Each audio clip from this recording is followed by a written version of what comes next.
Kill Big Mek. Yeah. When you were my age, did you have to carve your Warhammer out of stone? What? No, they were made of metal! Did somebody say metal?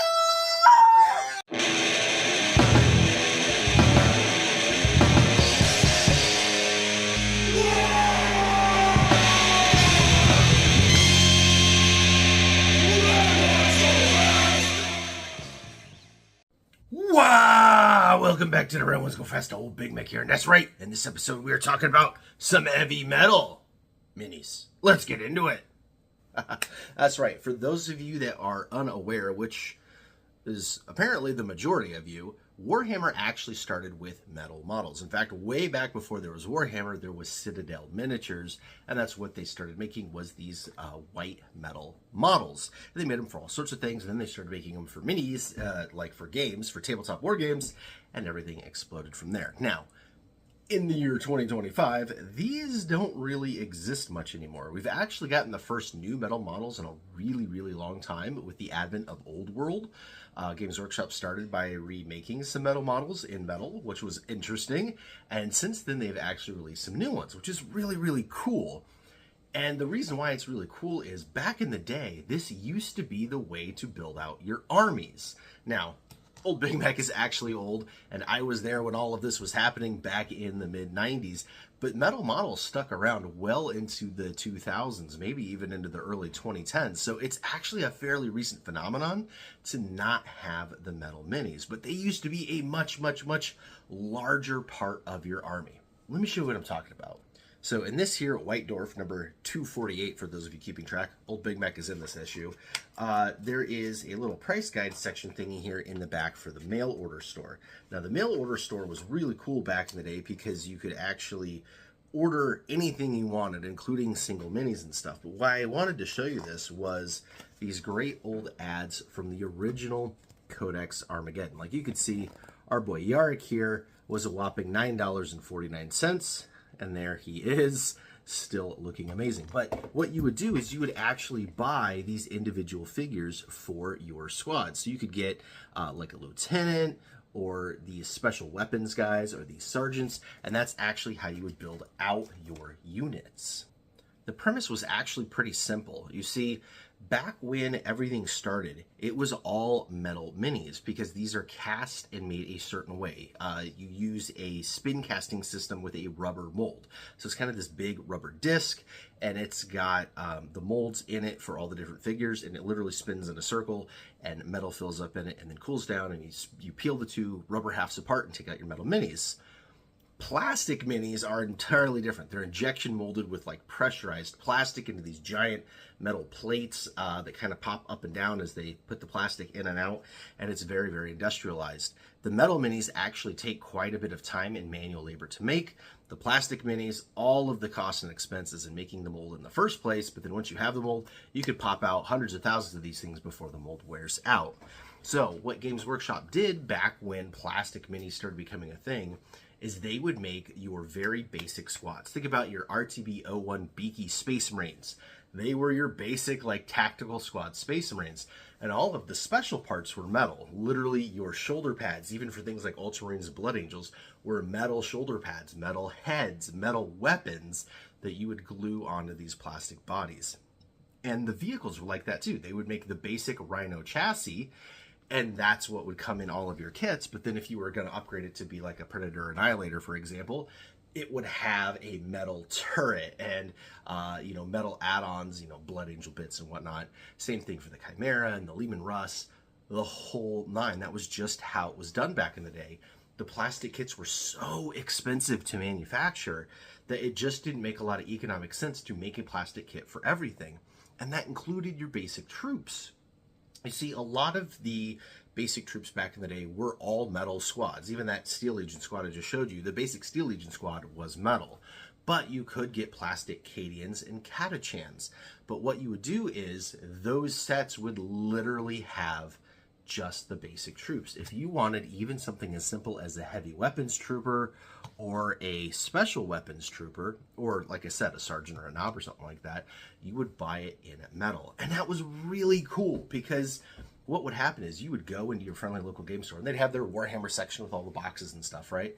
But then they'd have the wall. And the wall was floor to ceiling of these blister packs. And the blister packs got down as cheap as like $4 for a guy. So if you didn't have a lot of money, but you wanted to support your store, maybe you wanted to buy something on an open game night or something like that, maybe you got a gift certificate for being in a tournament or something like that, you could go to the wall and literally find something that you could use in your army and build out your squad with. And that was a heck of a lot of fun. Now, recently, Games Workshop has brought kind of blister packs back a little bit, but they're mostly plastic figures in there, which is still kind of cool, but it's not the same because they're all really expensive. They're like $25 and up. Some of them are like in the $40 and $50 range. And just for a little blister pack, that doesn't make a whole lot of sense. It was a lot more fun when it was under $10. Now, I know that inflation has happened and the $10 from back in the 1990s is more like $20 to $25 today in 2025, but still the point stands. It was really cool to be able to individualize your forces. You can still see remnants of this in like the boys squad that you can buy today that has 11 boys in it. Back in the day, it was 16 boys. Those frames with the 8 boys on them that just had the basic sluggas and choppas and shootas, that's what you got in the box. It was just that. The special plate or the special sprue that came later with the knob and the rocket launcher and the big shoot and stuff, that came about later on. That original kit was just your basic boys because, again, this is what you had to buy to add into your squad to build it out with all of the different options. And it wasn't just, you know, regular guys or parts for guys or parts for vehicles. It was whole vehicles too, like this Def Copter right here. You could actually get these whole vehicles. And as you can see, some of this stuff is multi-part, which we'll get into here in just a second. But first, we got to talk about my contest. That's right, the painting contest. You see, linked down below is our Discord server, which is totally free to join. It is not paywalled behind anything. You get onto the Discord server and you find the little subsection labeled Heavy Metal Contest, and that's where you enter to win. The premise is simple. You find yourself a suitably old mini, all metal. Could also be a resin version of a metal mini or an old mini that is partial metal and partial plastic. And it could be anything. It could be a single guy, it could be a squad, it could be a vehicle, as long as it is old school. If you've got any questions, just throw a photo up, tag me in it, and I'll let you know whether or not it's in. But super simple, get yourself an old mini and paint it up. What you're gonna do is post a before photo of it bare or primered or partially started, and then the after photo of it all painted. And it's gonna be simple. Everybody that enters at the end of the contest, which is going to run May, June, and July, so the first week of August, we're going to draw the winners. I'm going to draw everyone's names out of a hat, and you're going to win cool stuff, like this here bit. We got a bunch of cool old OG metal bits and things and bobs that you used to be able to order from the catalog, as well as individual figures and vehicles, including this Def Copter right here. This one. Not one like this. This actual one in this video could be yours just by entering this completely free contest. Now, if you want more than one entry, there is ways to do that.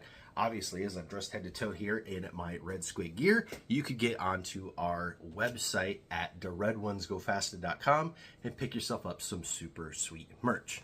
The reason for this is simple. YouTube and Google have been absolutely murdering creators on the payments that we get, the ad revenue, as everybody rightfully so skips all the crazy ads and stuff. And I don't want to do readings on like sponsors and whatnot, and you probably would skip those anyway. But we still need support on the channel to move forward with these kind of things and buy models to do actual videos with, so that you know how to save money on your army, such as all the videos we did on the new tank buses. So the best way to do that is to support the channel, either through buying stuff at the merch store, such as the sweet Red Squig snapback hat or the Dirty Paint Water mug, or by supporting the channel itself, either on Patreon or on YouTube channel memberships. Every month of paid support gets you an extra entry into the contest, and every item purchased on the website gives you an entry as well, which means you can pick up a shirt for every one of your grots, and every single one of them is an entry, as well as our Red Ones Go Fasta shirt here by BenBam. This has been our best seller since we've released it. It comes in black as well with a white version of the logo, and then the hoodies are full color, which are super duper absolutely cool. One of the things we're going to do is actually do a world map up here and show all the different countries that these have been shipped to, because where we're having them made also has a factory in the European Union, and so they can ship to anywhere in the EU as well as the United Kingdom for super duper cheap. So we have sold more shirts overseas than we have here in the States, which is absolutely wild. They've gone to all sorts of countries, which has been a ton of fun. We'll do a whole video on that because it is so exciting. But yeah, great way to support the channel, great way to support artists like BenBam or myself. And yeah, just kind of keep this whole thing going forward. Plus, you can win some really sweet prizes, including the OG Gazgul and Makari right here. Again, not ones like this, not versions of it. Literally these two right here that have been in my collection forever. I had actually had them painted a long time ago. I stripped them a few years ago in anticipation of repainting them. But you know what? It'd be a lot more fun to let somebody else have it for the very first time. So there we go. But that was not the only way to actually get your metal minis and your squads all put together. For you see, there was another way. And that way was this multi-part metal minis. So these are the original orc knobs, and you can see there are multiple different bodies with different poses and different armor pieces on them. And then you got multiple different weapons, including power claws, sluggas, choppas, even your banner bearer, the whole 9 yards, and your different heads. And these were all interchangeable, just like the plastic kits. They all had kind of the same style of connector on them so that you could mix and match these parts and build yourself your custom set of knobs. And it wasn't just these. They had them for all sorts of units, including mega knobs like this guy right here with that lovely custom shooter / combi weapon. May you rest in peace. And yeah, again, very multi-pose. Your head here, they had multiple different heads and they all had the same connecting style so that when you built your metal mega knobs, they were all different looking. And then we got the old war boss here. Even though he wasn't really multi-pose as in having different options on parts, he was still a multi-part kit, which allowed you to put him together in different poses. You could like move that arm up and down depending on what you wanted to do. You could also swap out the heads with other heads and whatnot. So yeah, that was another way it was done before the plastic kits became super common. Now these kits were actually harder to put together, I'm not gonna lie. You see, back in the day, we didn't have the same kind of super glues that we have now with like the gel style and things like that and the accelerators. If you were super into scale modeling, you might have known about the Mr. Hobby version of things who had different drying time super glues, but they weren't very strong. They were really expensive. And they were really hard to find. Remember, this was also kind of back in the days of dial-up internet. They came on a floppy disk or a CD drive, and there wasn't really like online e-commerce things. You couldn't order things online. In fact, back in the day, when you bought something on eBay, you would win the auction. You would then get a money order, mail that to the seller who would cash the money order, and then send you the product. So it took weeks to get anything. So yeah, that kind of like super quick online e-commerce thing was not a thing yet. So you had to like go find a friendly local hobby store, probably like a train store or a scale model store, to find these kind of special super glues, which weren't really carried in like mini wargaming stores or stores that carried things like Warhammer, because those often tended to be like card game shops and comic shops back in the day. So you would have to glue these things together with 2-part epoxy from the hardware store, which if you've ever used green stuff, it's kind of like that, but it came in a tube. It was like this kind of liquid gel stuff. You'd squeeze it out, you'd mix the 2 parts together, and then you'd goop it on everything and try to hold it still while it dried, and it would take like 5 minutes to dry. It was a total pain in the butt. The plastic and the metal also often didn't adhere very well, so once your models were built and stuff, if you dropped one or something happened to it, arms would go flying like crazy. They were harder to work with.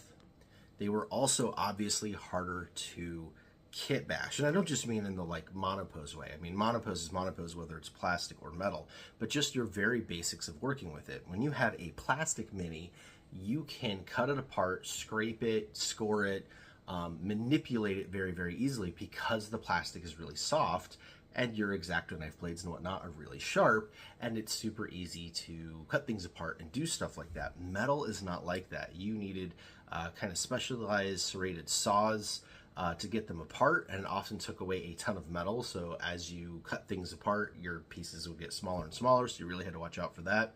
And then also, you it tended to lose a lot of detail messing around with things like that. Like when you were gluing a join together, you'd have like these nasty cut areas where you had to cut off, and then you'd have like the goopy overflow from the two-part epoxy. It took some serious modeling skills to actually convert with these bad boys. That being said, it was still a ton of fun because back in the day, Games Workshop had these massive catalogs of every single part they made. Because when you bought a metal kit like those multi-part knobs I just showed you, every one of these parts had an individual part number, and you could actually mail order straight from GW every single individual part. They wouldn't sell just kits. You could buy, oh, I want that knob's left arm, I want that knob's right arm, I want that war boss's head, I want that tank busta's rocket pistol, whatever the case may be. You would put all the little part numbers down, add up all the prices, send in your sheet, and a couple weeks later, magically appear in your door would be a box of all these different bits that you could then glue together and make your masterpiece. And that was a ton of fun. One other thing I am going to say about the metal minis before we end this video is that they were actually really highly detailed. You see, due to the different casting process and mold making process that it takes to make metal minis, you can actually make much sharper edges and much thinner pieces than you can in resin. Now, obviously, today you can 3D print resin that is absolutely amazing and way higher quality. We're talking about casting resin.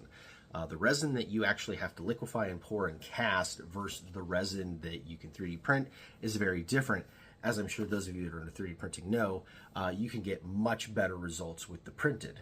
In fact, here is a tank that my brother printed for me that is absolutely honking amazing from every standpoint. But yeah, this is very different than casting resin. So when you talk about casting, the metal casting was just a lot better than the resin casting. Now, obviously, plastic casting is even better than both, but the theory stands, though, that these guys are actually super well detailed. So if you have some metal minis in your army, they stand up to this day, even compared to minis kind of in the in-between period that were made out of resin exclusively. So definitely something to consider on your current army. All right, that's going to do it for this video. Let me know your thoughts on metal minis down in the comments below. Were you around back when they were the new, like, the thing? What are your memories of them? How do you still rate them today? Is this totally new to you? Have you not really thought about metal minis before? Now, obviously, other game systems definitely still have metal minis, including brand new ones. I think, what is it, Infinity? All of their stuff is metal. But, you know, specifically, we're talking about Warhammer on this one. Let me know what you think. If you want to enter the contest, again, the link is in the description below to our Discord server. It is completely free. Get on there, get on the heavy metal portion, and start painting your model. Now, if you're having a hard time finding a metal mini, let me know, because I do have quite a bit of metal laying around here, obviously, that we're giving away. But, you know, if we really need to, we can help some people out with getting metal minis to even paint for the contest in the first place, because I think everybody should experience putting one of these things together and painting one at least once in their life, because they are quite different than plastic minis, even in painting, because the actual surface texture of the metal is different than plastic. And yeah, it makes for kind of a wild situation. All right, that's going to do it for this one. Thank you so much for watching and for all of your support. We'll catch you in the next video. And until then, Wargammer!